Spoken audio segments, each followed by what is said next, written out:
Ikaze inshuti bakunze ibiganiro by'Inshuro TV, uyu ni umwanya w'amakuru yaranze icyumweru. Kuri mikoro muri kumwe nanjye Jean de Dieu niyo dusenga. Angiye Pascaline niyo gushima. Pascaline, amakuru yacu tuyanzikire ku mvaho nshya bati iterambere ry'u Rwanda mu ngamba.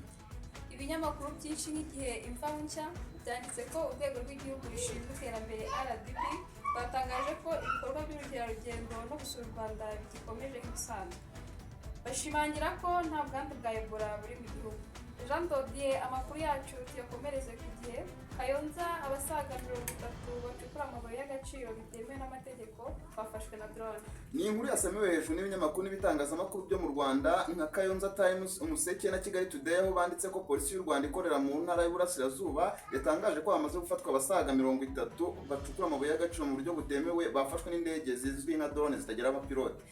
Polisi igasaba abishora muri ibyo byaha ko babihagarika byihuse. Pascaline, amakuru yacu tuyakomereze ku gihe, aho banditse inkuru bakayiha umutwe ugira uti Madame Jeannette Kagame yasabye urubyiruko kutayoborwa n'abaharabika u Rwanda bashaka amaramu.